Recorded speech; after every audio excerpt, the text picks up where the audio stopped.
Hey guys, I wanted to come in and talk about the WIZ.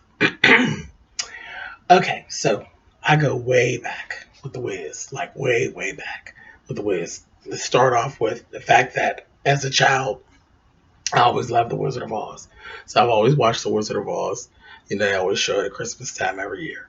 So, and its long entirety with Judy Garland and all that stuff. So I've always loved that, and I always watched the Wizard of Oz. So then, whenever the Wiz ever ended up coming about, I was absolutely in love with that because I already, like I said, if you watch my videos and you've seen tags and tag videos and stuff like that from me, and I've always had a more mature musical taste. So, like literally, when I was a kid and I had a record player, I actually used to listen to the Supremes. I used to listen to my mother's old Supremes albums and stuff. So, I've always known about Diana Ross and who she was, and I knew who Nipsey Russell was, and all of this stuff, which was really way before my time. So, I was always down with that stuff. I always loved all that kind of stuff. So I loved the Wiz whenever the movie, when I seen the movie, and then Michael Jackson and all of this. So I was definitely into that.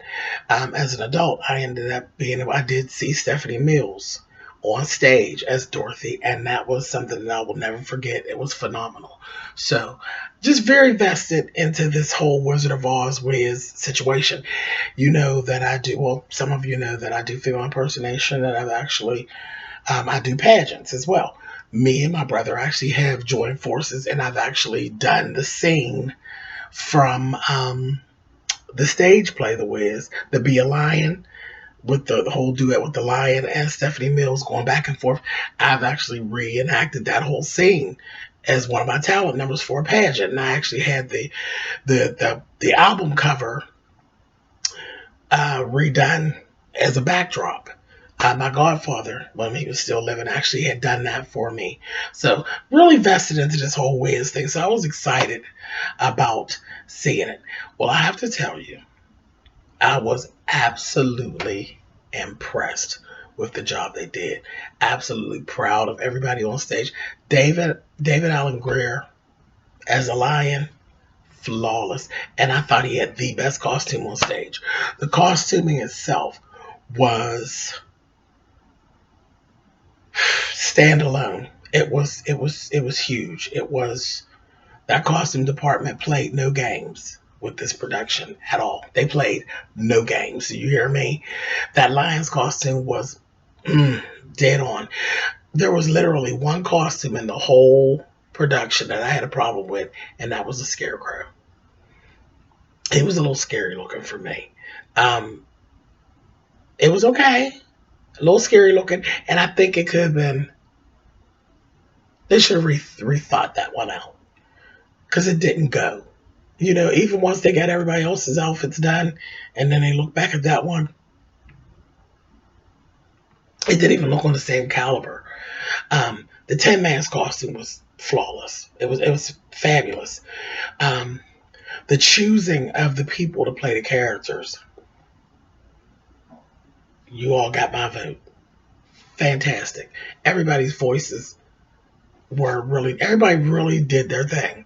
The big names as well as the names that are not so big, and the people that did things that we didn't know they could do. Because who knew that Uzo could sing like that? Who knew that Uzo? I mean, she plays on Orange is the New Black. Who knew that she would make up and be such a beautiful, um, well, she was a witch, or she was a princess, because even the witches are princesses.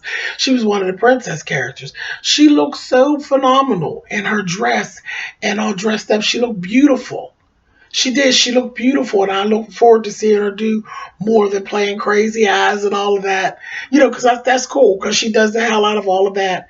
Um, and she's reached fame with that part. But who knew that she could play the whole opposite side? Who knew she could sing like that? I didn't know.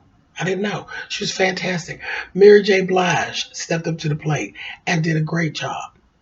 Mary looked great. And she did a great job. Queen Latifah, please. Please, please, please, please, please. And that green and platinum hair, honey. Ha! Queen, quit playing. Quit playing. Like I said, that costume department played no games. No games at all. Everybody looked fantastic.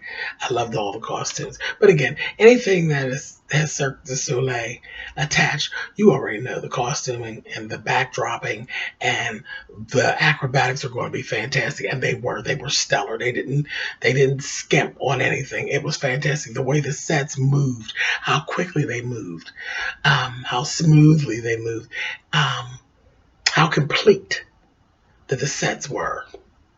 Fantastic. Fantastic. I have nothing bad to say. I have nothing bad to say. Really, I have nothing bad to say. Stephanie Mills being on M, that was a treat in itself. And then you see Stephanie let you know, baby, don't let this smooth taste fool you because I still got all this voice up in this little body, little tiny body. And she did the hell out of Auntie M. And our new Dorothy, girl, hats off to you.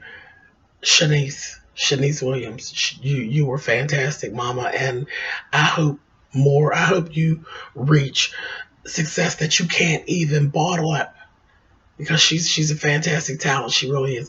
Neo really did impress me as well.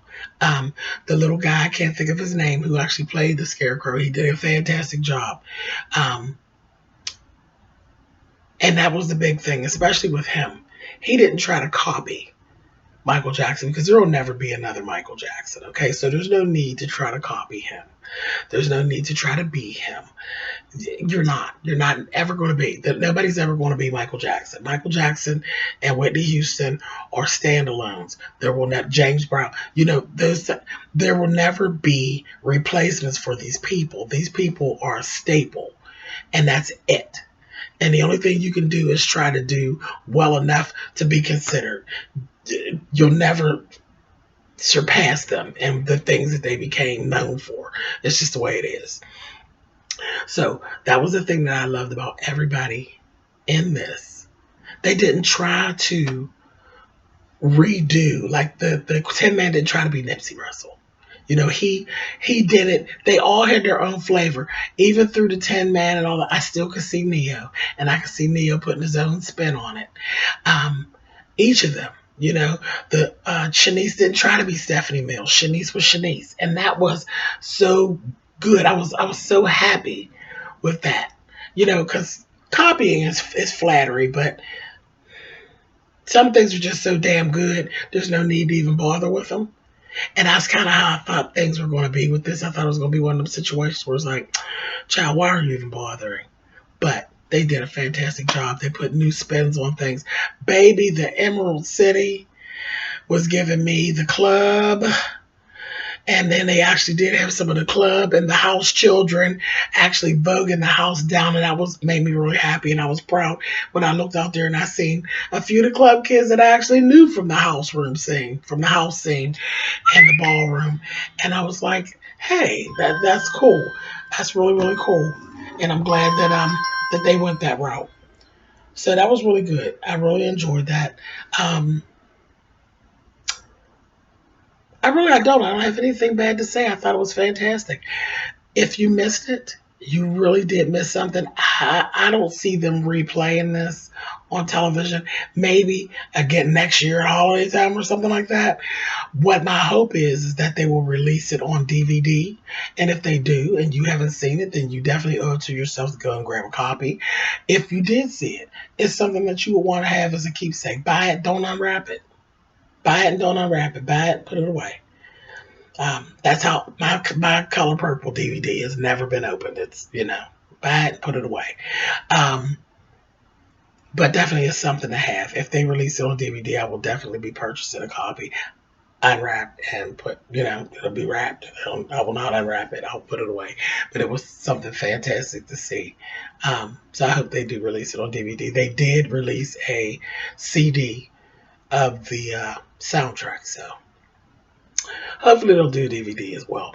But all in all, that's what I had to say. I knew people were going to want me to weigh in to see what I had to say about it.